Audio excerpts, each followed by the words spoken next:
어서오세요. 괴담 들려주는 낚시꾼 괴담록 괴담집사입니다. 여러분은 몇 살 때까지 기억을 하고 계세요? 어린 시절 기억을 갖고 있는 경우를 보면 신기하던데, 그런데 반대로 그런 기억들을 나만 모르고 다른 사람 모두가 알고 있다면 그것도 아주 기묘한 일들을 말이죠. 이번 이야기는 괴담록 애청자께서 익명으로 보내주신 사연입니다. 그리고 마지막엔 제 심장까지 주물러 버리신 제보자님, 사연 제보 감사합니다. 그럼 제보자님의 기묘한 경험담, 제가 보내주신 내용 그대로를 떨어보도록 하겠습니다.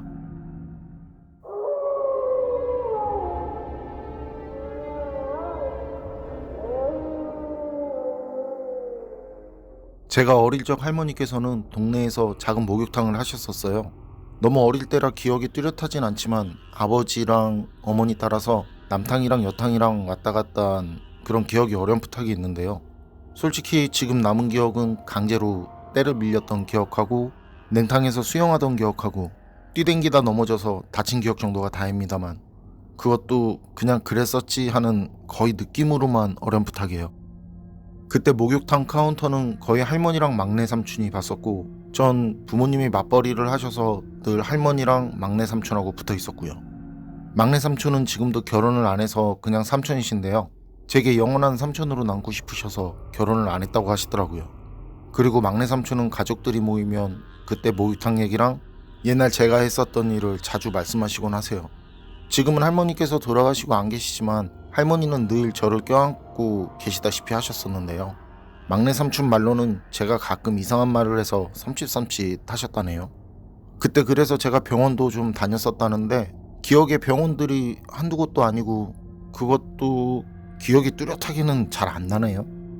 그리고 방금 여탕으로 누가 들어갔다라든지, 목욕탕 앞에서 어떤 머리 젖은 여자가 서 있다라든지, 삼촌이 욕탕 청소를 할 때 꼭 붙어서는 삼촌이 아플 정도로 그 작은 손으로 삼촌을 꽉 잡고 있었다든지, 그런데 그때 시선은 냉탕 옆 그 작은 사우나실 창문을 보고 있었다나 봐요.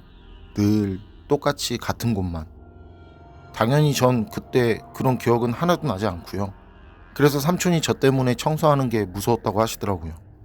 하루는 제가 할머니랑 삼촌이랑 같이 찐 고구마를 먹고 있는데, 갑자기 뭔가에 놀란 듯 먹던 고구마를 떨구고는 할머니 뒤로 숨더래요. 그리고 고개를 푹 숙이고 들지도 못하길래 삼촌이 왜 그러냐면서 물어봤었다는데요. 그때 제가 한다는 말이 무서운 거 올 거야 라고 말을 하더라는 거죠. 그래서 얘가 무슨 소리를 하나 하고 별로 신경 쓰지 않았는데, 진짜 그 말이 끝나자마자 목욕탕 문이 열리고 사람이 들어왔고, 삼촌도 당시엔 몰랐는데 그게 한참 지나서 알게 된 게 그때 그 사람 수배범이었다고 하네요. 강도살인 전과가 있는. 그래서 그때 가족들도 진짜 많이 놀랐었다고 하시더라고요. 하루는 이런 일이 있었다고 해요. 그날은 삼촌만 있고 어떤 중년 아줌마가 들어왔는데, 제가 왜 저 누나는 다 컸는데 엎혀있지? 그러더래요. 그런데 그땐 삼촌이 봐도 그냥 아줌마 혼자였는데 말이죠. 그런데 이게 또 놀랄 일이, 어떻게 얘기를 하다가 그 얘기가 나왔나 봐요. 그런데 할머니께서 하시는 말씀이, 그 집에 초등학교 다니던 딸이 있었는데, 당시엔 국민학교죠. 그 초등학교에 다니던 딸이 하굣길에 무단횡단을 하다가 택시에 치여서 안타깝게 됐다고 하더라고요. 그래서 그때 아줌마들이 말이 많았었고요. 그런 일이 있었던 게 막내 삼촌 군대에 있을 때 일인데, 그러니까 그때 제가 그런 말을 한 시점에서 4년에서 5년 정도 전이라고 하시더라고요. 그런데 전 전혀 기억이 나지 않는다는 거죠. 그런 이상한 걸 본 기억은 물론 그런 말을 한 기억도요. 그런데 이걸 아버지랑 어머니께서도 제가 그랬었다고, 어릴 때 희한한 게 몇 번 있었다고 하시는데, 한 번은 동물원에 갔을 때였는데, 그때 호랑이가 있는 곳에서 제가 호랑이를 보면서 저기 왜 사람이 들어가 있어? 이런 식으로 얘기를 하더래요. 그래서 아버지랑 어머니가 호랑이 울타리 안을 봤는데, 그냥 거기에는 호랑이 혼자 발라당 누워있고는 그 외에는 아무것도 없었다고 하시고, 그리고 한 번은 아버지랑 같이 목욕을 하는 날이었는데, 그때 목욕탕에 오는 사람들은 뭐 거의 다 아는 사람들이고, 어른들은 애들 먼저 다 씻기고 나서 이제 애들이 더워하니까 욕탕 밖으로 내보내고 놀라고 했었다는데요. 저야 카운터에 할머니랑 막내 삼촌이 있으니까 씻고 나가면 바로 옷 입고 카운터로 갔었고요. 그런데 그때 아버지가 다 씻고 이제 목욕을 마치고 나오니까 아버지 친구 아들이 기억은 안 나지만 제 친구였다는데 하여튼 걔가 서서는 울고 있고 전 그 앞에 앉아서 멍하니 걔를 보고 있더래요. 옷도 안 입고는 말이죠. 그래서 오셔서는 왜 그러냐며 아이를 달래셨다는데 그래도 아이는 울음을 멈추지 않고 계속 울면서 손가락으로 케빈의 앞을 가리켰다는데요. 그리고 저는 기다렸다는 듯이 아버지 뒤에 매달려 달라붙고 그래서 아버지는 제게 무슨 일이 있었냐고 하시는데 그때 아버지가 보시기엔 제가 걔를 때렸거나 뭔가를 어떻게 해서 걔가 우는 걸로 보이셨나 봐요. 그런데 울던 애는 손가락으로 아무것도 없는 케빈의 앞쪽을 가리키고 저는 아버지 뒤에 딱 붙어서 매달리고 그리고 제가 아버지에게 일러 바치듯이 그 아이가 가리키는 곳을 똑같이 가리키면서 큰 소리로 한다는 말이 저기 검은 아저씨가 제 사탕 핥아먹었어. 그런 말을 했다고 합니다.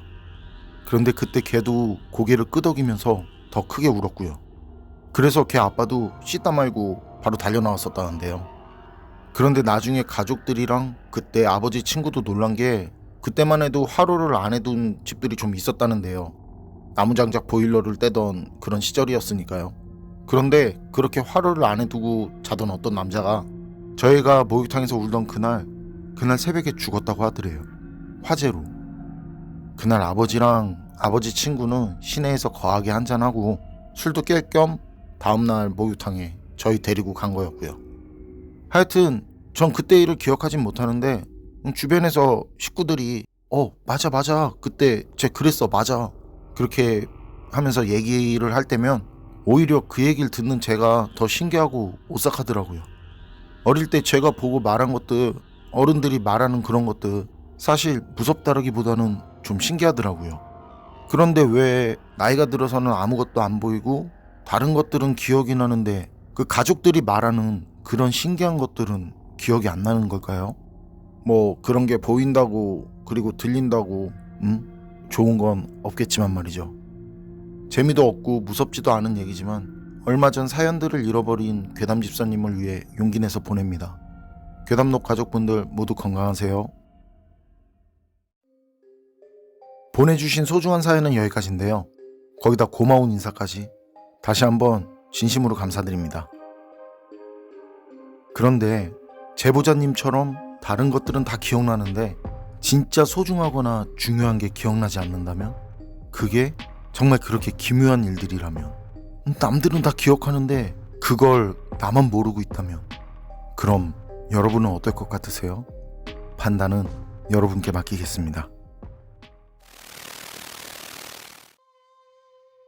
어서오세요. 괴담 들려주는 낚시꾼 괴담록 괴담집사입니다. 여러분도 전화 왔을 때 모르는 번호나 발신자 표시 없으면 잘 안 받으시죠? 이건 저부터도 받지 않는데 보이스피싱이다 뭐다 이유야 많겠지만 전 그냥 귀찮아서 안 받고 있습니다. 이번 사연은 이 전화와 관련된 일본인 사연자의 기묘한 이야기입니다. 그럼 그 기묘한 이야기 사토시의 시점으로 떨어보겠습니다.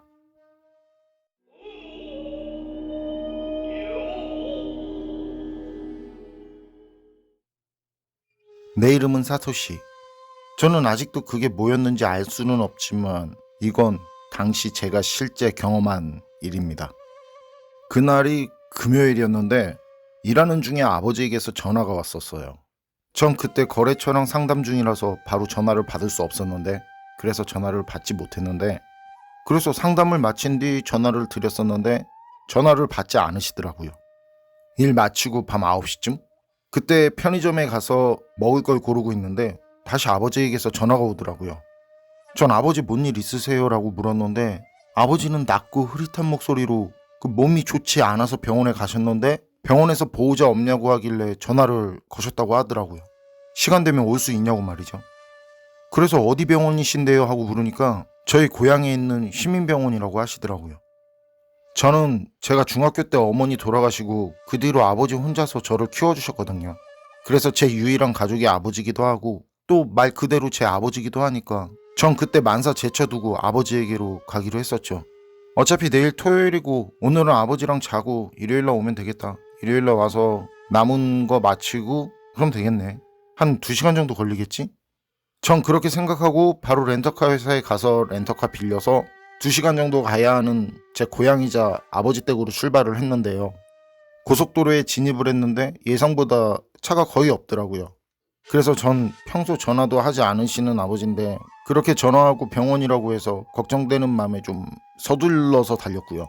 그래서 그런지 가는 도중에 계속 멀미가 심하게 나더라고요. 이명도 심해지고 약간 몽롱해지기도 하고, 그래도 참고 빨리 아버지한테 가야 한다는 생각에 그렇게 참고 쉬지 않고 고속도로를 계속 달렸어요. 그래서 생각보다 좀 일찍 고속도로에서 나왔고요. 그리고 바로 시민병원으로 방향을 잡고 이제 가기 시작했고요. 제 고향이자 아버지 댁이 있는 곳은 그때 당시 인구가 한 수천 정도밖에 안 되는 작은 동네였어요. 그래서 도로도 굉장히 어둡고 그때 시간이 밤 11시 조금 지났었는데, 그때 저는 병원으로 가는 길 내내 지금 시간에 병원 출입이 가능할지, 암이면 어떡하지, 이런 생각들 있잖아요. 아직 제대로 효도 한번 못했는데 하는 그런 생각들. 이런저런 생각들이 나면서 눈물이 핑 돌더라고요.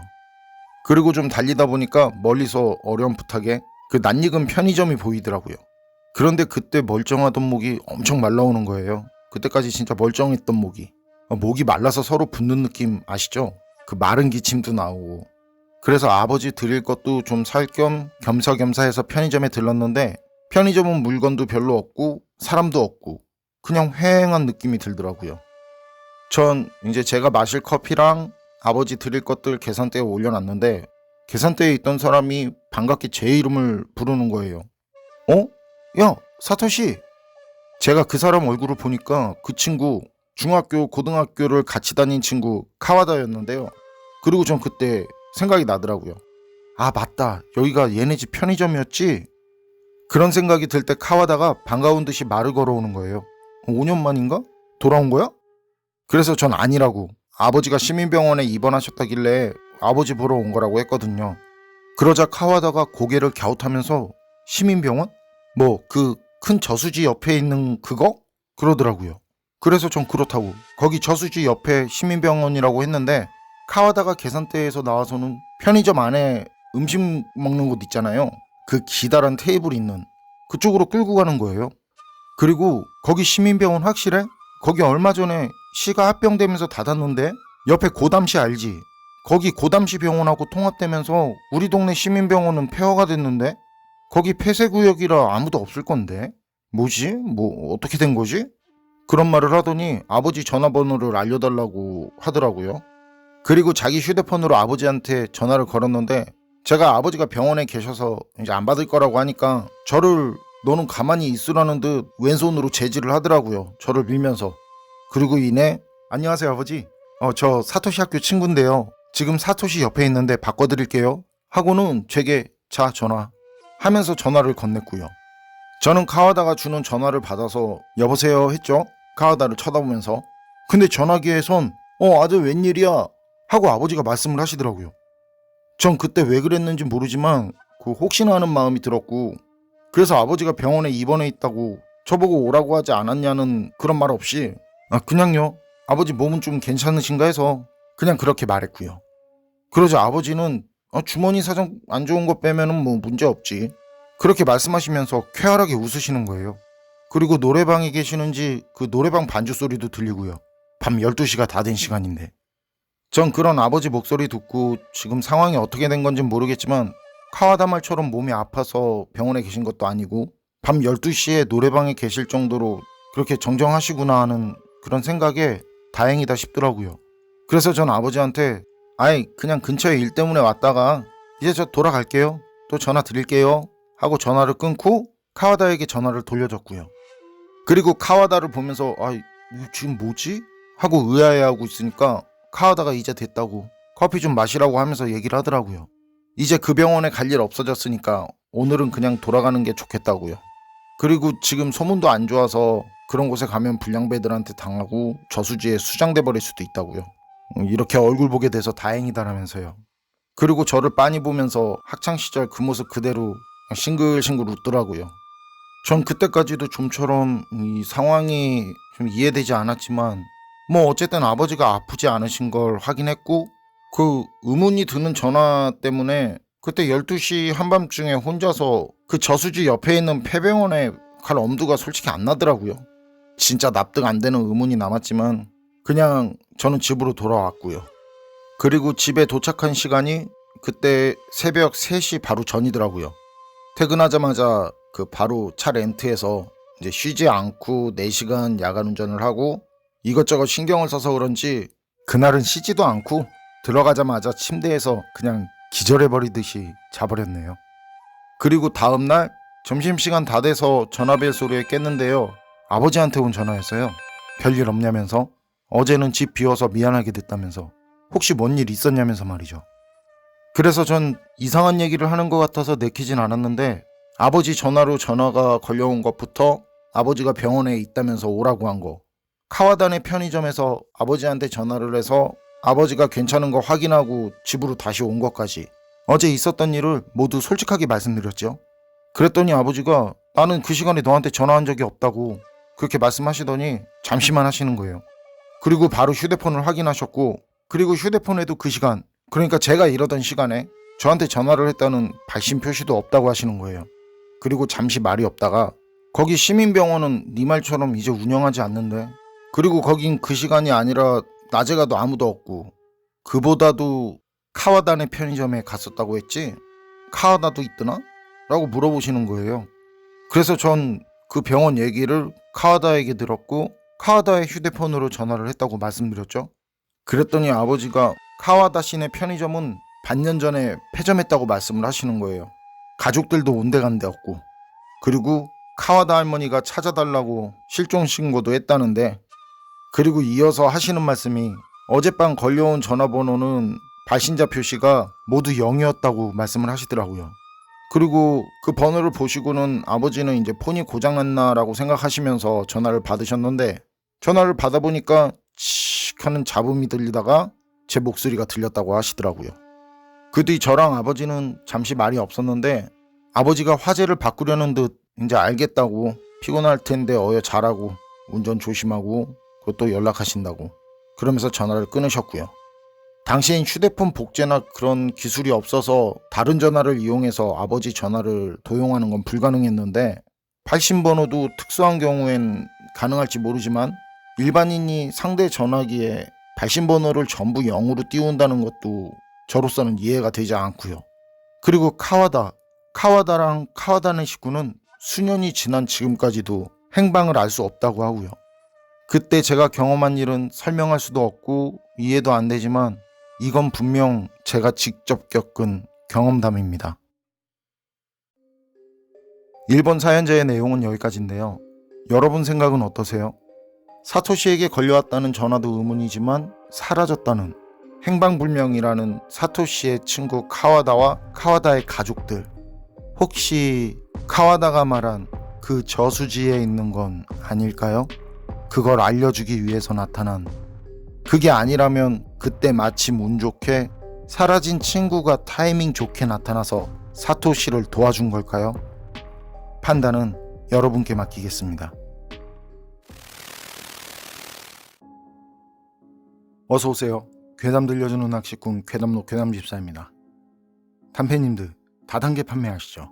예전에 공업용 자석 사용해서 자석 장판, 방석 그런 걸 만들어서 판다고 뉴스에도 나왔잖아요. 피해도 엄청 컸다고 하고, 저도 그 기사를 본 기억이 나는데, 그런데 아직도 그런 다단계 존재하나요? 공업용 자석으로 팬티를 만들어서 입혀줘야 할 그런 몹쓸 사람들. 이번 이야기는 럭키하리님께서 보내주신 사연입니다. 럭키하리님 사연 제보 감사합니다. 그럼 럭키하리님의 기묘한 경험담 괴담집사의 시점으로 떨어보겠습니다.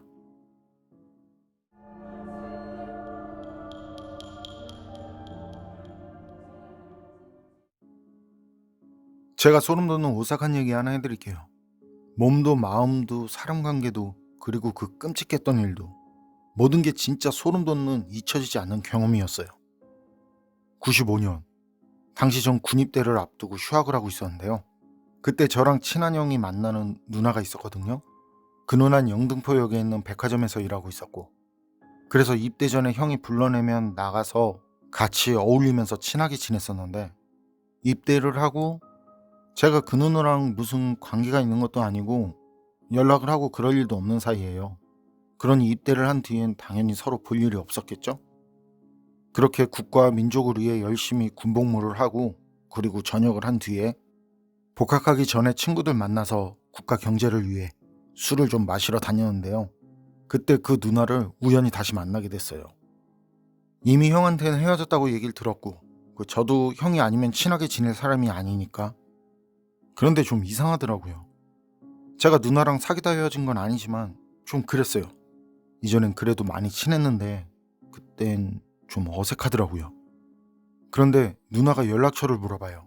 어색하긴 해도 저한테 핸드폰이 있는 걸 아는 상태에서 알려주기 싫은데요 라든지 그건 왜 물어봐요? 이걸 못하겠더라고요. 진짜 절대 사심이 있었던 건 아니고요. 그냥 설마 진짜 연락하겠어? 그냥 인사 차원에서 물어보는 거겠지 싶었어요. 그래서 누나한테 연락처를 알려줬고 그리고 잊고 지냈죠. 제가 연락을 기다릴 그런 사람도 아니니까. 근데 조금 지나서인데 연락이 왔어요. 그냥 얼굴을 봐도 어색한데 통화는 더 어색하죠. 그리고 형하고 헤어진 상태에선 더 만날 이유가 없고. 그런데 그 뒤로도 계속 연락이 와요. 그러다 뜬금없이 여자를 소개시켜준다네. 아주 착하고 예쁘다고. 이 정도인데 거절하면 실례죠. 그래서 만나러 나갔죠. 그때 만났던 역도 잊지 않아요. 동암역, 인천 동암역 1호선 파란색. 동암역에서 내려서 기다리니까 누나랑 어떤 여자가 같이 오긴 와요. 근데 같이 온 여자가 누나보다 나이가 많아 보여. 뭐지? 중간 어쩌고 저쩌고는 뺄게요. 솔직히 기억도 잘 나지 않고.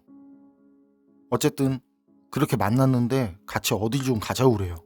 사실 그때 기분이 굉장히 언짢았던 기억이 있는데 그런데 왜 따라갔는지도 기억이 잘 나지 않는데 따라가긴 갔어요. 같이 갔는데 그때 같이 간 곳이 왜 옛날 주산학원 같은 작은 건물 있죠? 빌딩이라고 하기엔 그렇고 3층, 높아야 4층 그런 건물. 그런 건물 안으로 데리고 가더라고요. 그리고 그 안은 좁게 강의실처럼 몇 개 있고 거긴 사람들이 엄청 많아요. 지나가면서 보니까 나이대도 다양하고 앞에서 어떤 사람이 뭐라뭐라 강의 중인 것도 있고 그러니까 거기가 다단계 판매하는 그런 곳이었던 건데 전 그때 착하고 순진해서 진짜 세상 물정 몰라서 그게 그런 건지도 몰랐어요. 사람들한테 설명하고 두루마리 화장지 나눠주고 하잖아요. 뭐 그런 것 좀 되려나 했었네. 어쨌든 저도 그 어떤 좁은 강의실에 들어가서 앉았고 누나를 보니까 누나는 뒤에서 웃으면서 절 보고 있고 저 사람 뭐지 싶더라고요. 누나 보면서 일단 듣기나 듣자. 거기까지 갔는데 뭐라도 주겠지. 그런 심정이었나 싶은데 어쨌거나 앉아서 들었다는 거. 무슨 혈액이 어쩌고 자성이 어쩌고 그걸 덮고 자면 아팠던 관절이 어쩌고 들어보면 못 고치는 병이 없네. 그 사람 말대로면 말이죠. 그 이불 세트 하나만 있으면 병원도 약도 필요 없겠어요. 아 그때 그 사람들이 얘기한 게 무슨 자석 이불 세트였거든요. 웃음도 안 나오죠. 그렇게 말도 안 되는 걸 억지로 앉아서 대충대충 건성으로 듣고 있는데 귀에 확 들어오는 말이 있어요. 거저주나 싶었더니 사야 한대요. 게다가 비싸. 엄청 비싸요. 전 사라는 말에 벌떡 일어나죠. 제가 그때 운동도 하고 덩치도 있는 편이라 누가 나가지 못하게 잡으면 자신 있었거든요. 그런데 누나가 잡네. 잠깐 얘기 좀 하자면서 제 손목을 잡고 끌고 가요. 그리고 이사실이라고 써진 곳으로 데려갔고 거기서 자기가 여기 이사인데 얼마 번다. 그러면서 통장도 보여주는데 제가 그때까진 다단계라는 걸 모른다고 말씀드렸잖아요. 그걸 다른 사람들한테 팔고 그 사람들이 산 비용에서 몇 프로를 제가 먹는다는 것도 몰랐어요. 그냥 그거 들고 어디 나가서 팔고 오는 줄이나 알았지 그걸 다른 사람들한테 팔아가지고 그렇게 끌어들인다는 건 몰랐거든요.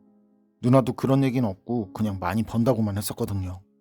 그래서 어차피 복학하려면 시간도 있고 알바식으로 팔아볼까 하는 생각도 있고 그쯤에서 누나가 저녁이나 먹자고 그러더라고요. 그래서 저도 맘 좀 가라앉히고 같이 밥을 먹는데 처음 동암역에서 만났던 여자 있죠? 그 여자가 동석을 해요. 그리고 그 여자가 그제야 자기가 대표라는 말을 해요. 그 뒤 중간 얘기는 필요 없겠고 그때까지도 그게 다단계라는 건 말이 없었고요. 거기에 대한 설명도 없었어요. 그걸 팔고 싶으면 일단 실제로 제품 체험을 해야 한다고 하더라고요. 그리고 체험장은 따로 있다고. 전 그럼 내일 다시 오거나 나중에 다시 오겠다 그랬더니 안 된대. 그날 자기들하고 같이 가야 한대요. 솔직히 그때 가봐야 할 일도 없고 통장을 직접 봤으니 혹했었네요. 사람이라는 게 참 그래요. 그리고 일이 되려니 이상하게도 꼬이고 그래서 같이 갔어요. 체험장이라는 곳은 2층 개인주택 같은데 이미 위에는 창문으로 사람들이 돌아다니는 모습이 보이더라고요. 전 두 사람을 따라서 지하로 내려갔는데 지하실도 깔끔하게 방처럼 돼 있었어요. 창문만 없고. 그리고 거기엔 자석 담요 세트들이 깔려 있었고 저 말고도 이미 벽 쪽으론 2명이 누워 있더라고요. 그때 누나가 저한테 옷장에서 옷을 꺼내줘요. 찜질방옷 비슷한 그런 옷. 땀이 엄청 날 거라고. 자기가 준 옷으로 갈아입고 자라고. 꼭 목까지 덮고 자라고. 땀 엄청 난다고 또 강조하고. 전 씻고 들어와서 바로 옷 갈아입고 잤는데 이게 땀보다 무거워서 왜 옛날 그 무거운 이불 있잖아요. 모카솜 이불이던가 그것보다 무게 압박감이 더해요. 그리고 이불 자체가 엄청 불편하고 잠을 자야 하는데 이건 잘 수가 없네. 그 사람들이 땀이 많이 난다고 했잖아요. 안 날 수가 없어요. 그 무겁고 불편한 걸. 그런데 그때 좀 이상한 느낌이 들어요. 안 그래도 잠이 안 오는데 누가 쳐다보는 기분. 발 아래 방구석 쪽 모서리에서. 그래서 거길 유심히 쳐다봤죠. 와, 사람이 쭈그리고 앉아있네. 거기 어떤 여자가 쭈그리고 앉아있더라고요. 그리고는 절 보면서 희죽희죽 웃고 있어요. 그게 그냥 흐릿한 것도 아니고 점점 선명해지는데 전 그거 보고 바로 이불에서 나오려고 이불을 들어 올렸거든요. 그런데 그 공포영화 같은 거 보면 이불 속에서 귀신이 쳐다보고 있는 그런 장면 나오죠. 언제 왔는지 그 여자가 이불 속에서 절 쳐다보고 있더라고요. 전 옷도 갈아입지 않고 그냥 방에 두고 거기서 준 옷차림으로 그냥 위층으로 뛰어 올라갔고요. 그땐 비명도 안 나와요. 그냥 피가 거꾸로 흐르는 느낌만 들고. 제가 그렇게 뛰어 올라가는데 바로 제 뒤에 그 방에 같이 있던 2명 있죠? 그 다른 둘도 같이 뛰어 올라오는 것 같아요. 아마 그 사람들도 봤겠지 싶더라고요. 밖으로 올라갔더니 몇몇이 오더니 그 왜 그러냐고 그래요. 그래서 전 누나 이름 말하면서 거기 이사라고 그랬으니까 누나 어딨냐고. 그랬더니 그 사람들이 또 왜 그러냐고. 그래서 밑에서 이상한 거 봤다고 말했죠. 그런데 사람들 하는 말이 제가 평소에 허해서 그랬던 거라고. 제가 운동을 하고 몸이 좋다고 했잖아요. 그런 제게 그런 말을 하더라고요. 몸뚱이만 튼튼했지 속은 비어 있었다나? 하여튼 그런 식으로. 전 인상 있는 대로 쓰고 심호흡 한번 하고 나서 다시 내려갔죠. 어쨌거나 집에 가야겠고 옷은 아래에 있고 방에 들어가면서 불을 켰는데 다행히 그땐 아무것도 보이지 않더라고요. 그리고 잽싸게 옷 들고 나와서 밖에서 갈아입었어요. 그리고 잡기만 잡아보라는 표정을 하고 거기서 나왔고요. 다음날 점심쯤 그 누나한테 전화가 와요. 사람이 그렇게 가면 어떻게 하냐고. 그래서 사실 이런 일이 있었다. 그렇게 얘기를 하고 거기 같이 있던 둘도 봤을 거다. 그때 나랑 같이 바깥으로 뛰어나왔으니까. 그땐 경황이 없어서 확인은 하지 않았지만 그 둘도 집으로 갔을 거다. 확인해봐라. 그렇게 말을 했거든요. 그랬더니 누나가 무슨 둘 그래요. 그 방엔 저 혼자만 있었다고 하더라고요. 전 그 말 듣고 말이죠. 더 이상 뭔 말을 못하겠더라고요. 어쨌든 그 뒤로 누나한테 연락하지 않았으면 좋겠다고 했고 그 뒤로는 다시 연락하는 일 없었고요. 나중에 형한테 있었던 일 얘기하니까 형이 말하기 좀 그래서 얘기하지 않았는데 사실 형도 거기 다녀왔었다고. 백화점에서 일하는 거 몇십 배를 벌 수 있다고 직장도 때려치우고 거기에 미쳐서 그러더라고. 그래서 헤어진 거라고. 그리고 그렇게 벌었다는 것도 다 거짓말이고 그게 다단계고 피라미드라는 거라고. 들리는 말엔 빚만 얼마라고 하더라고요. 그리고 채 1년이 지나지 않아서 형이 그래요. 그 누나 죽었다고. 형이 술 한잔 하자면서 술자리에서 그러더라고요. 그 말 외엔 이렇다 저렇다 말이 없었으니까 무슨 이유로 왜 죽었는지 그 자세한 건 저도 모르지만 형은 그 누나 친구들도 아니까 그 친구들이 연락을 했지 싶어요. 그리고 그 말을 하면서 고개 떨구고 조용히 흐느끼면서 우는 형을 보니까 형은 누나랑 헤어졌어도 그때까지 누나를 좋아했던 것 같더라고요. 그리고 그런 일을 경험하니까 이런 생각이 들더라고요. 그때 지하방에서 귀신을 본 게 그게 결과적으로는 다행이었다 싶은.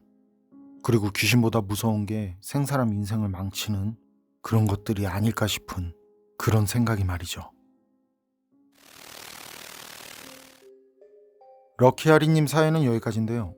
정말 말도 많고 탈도 많았던 그 자석 이불, 말처럼 효능이라도 좋으면 다행인데 공업용 자석을 사용해서 오히려 인체에 좋지 않은, 그런 분들은 그 공업용 자석으로 팬티 만들어서 1년 365일 입혀드리고 싶네요. 저도 럭키아리님 말씀처럼 멀쩡한 사람 인생을 망치는 그런 불의들이 귀신보다 더 위험하고 무섭다는 생각이 드는데, 만약에 누가 여러분께 귀신하고 놀래, 아닌 그런 불의랑 놀래, 그렇게 물어본다면 여러분은 어떻게 하실 것 같으세요? 판단은 여러분께 맡기겠습니다. 아, 참고로 전 둘 다 싫어요 라고 말하겠습니다. 어서오세요. 괴담 들려주는 낚시꾼 괴담로 괴담집사입니다. 단편님들, 한번 잘못 들인 습관은 좀처럼 고치기 힘든다는 말 아시죠? 고기도 먹어본 사람이 먹는다는 말도. 이번 이야기는 일본 괴담 채널에 올라온 기묘한 이야기입니다. 그럼 일본인 사연자의 기묘한 경험담, 괴담집사의 시점으로 떨어보겠습니다.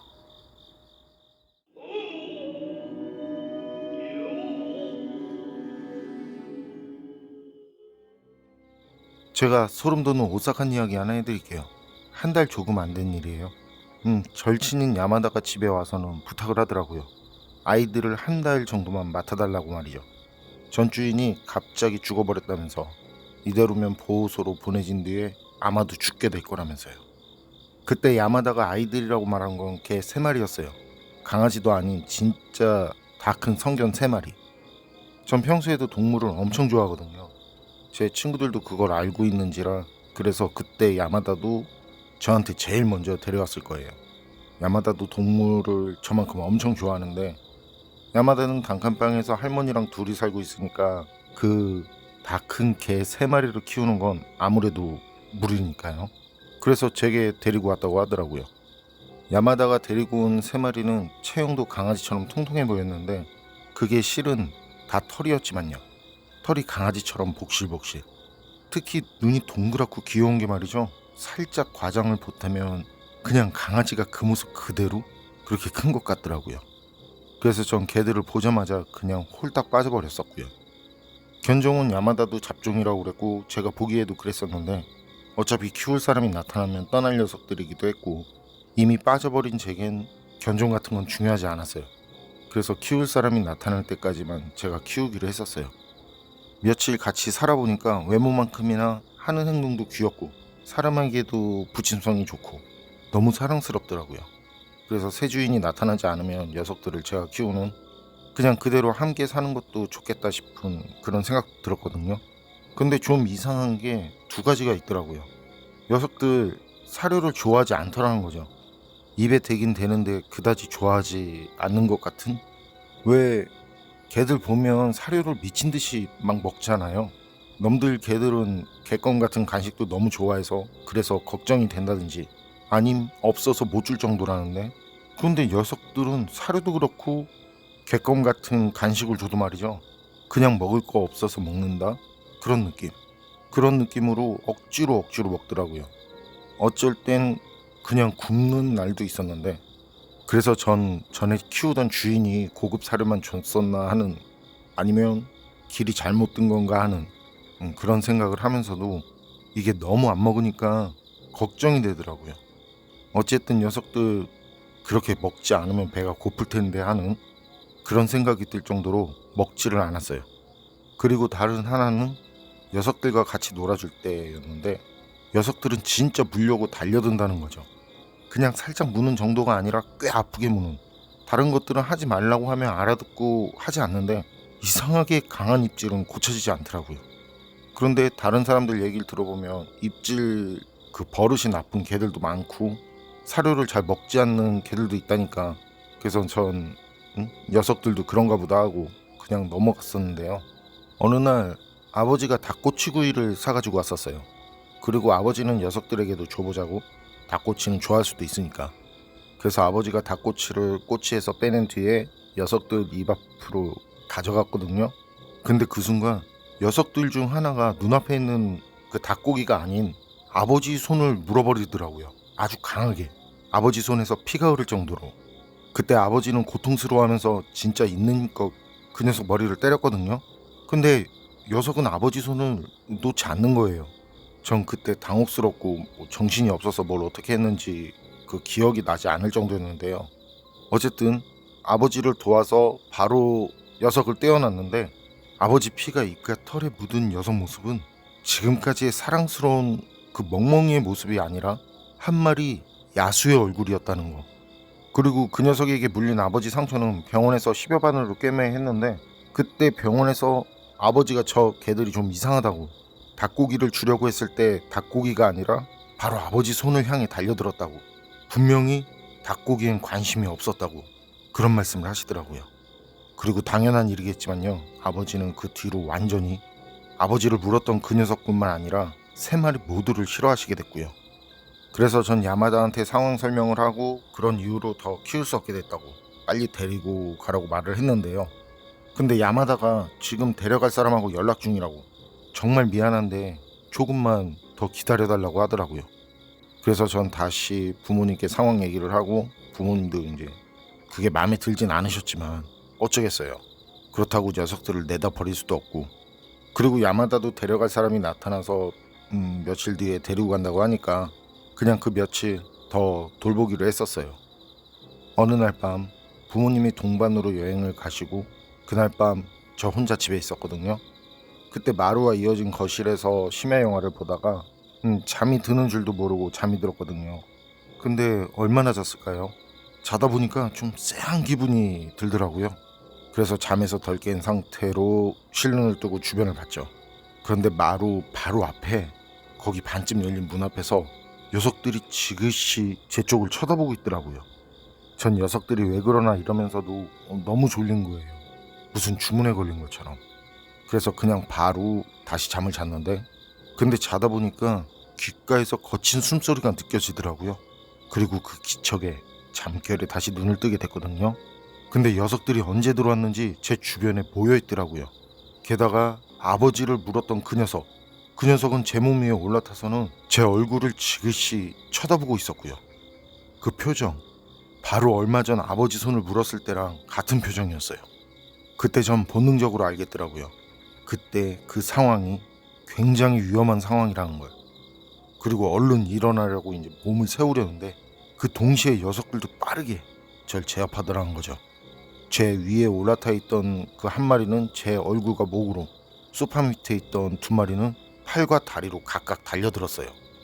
진짜 그때 그 녀석들의 모습엔 제가 평소에 느끼던 그 사랑스러운 모습 같은 건 조금도 느낄 수 없었어요. 전 비명을 지르면서 어쩌지 놈들을 뿌리치고 진짜 필사적으로 거실에서 도망 나온 뒤에 바로 제 방으로 달려들어가서 문을 걸었거든요. 그랬더니 그때 그놈들이 문 앞에서 무섭게 으르렁거리면서 계속 제 방문을 긁어대더라고요. 그리고 전 바로 신고를 해서 구조대랑 경찰들이 와서 개들을 데려갔고요. 나중에 야마다에게 들은 얘기인데요. 그 개들은 이전에 친척도 없고 혼자 사는, 그런데 돈은 엄청 많은 부자 할머니가 키우고 있었다고 하더라고요. 근데 어느 날 할머니는 실족으로 계단에서 떨어져서 돌아가셨고, 그때 돌아가신 날이 추석 때였고, 그래서 집안일을 도와주던 가정부도 고향에 갔을 때라 할머니 외엔 집에 있는 사람도, 그리고 집을 방문하는 사람도 없었던 거죠. 그리고 일주일 뒤 돌아온 가정부가 본 건 뼈만 남아있는 할머니 사체였다고 하더라고요.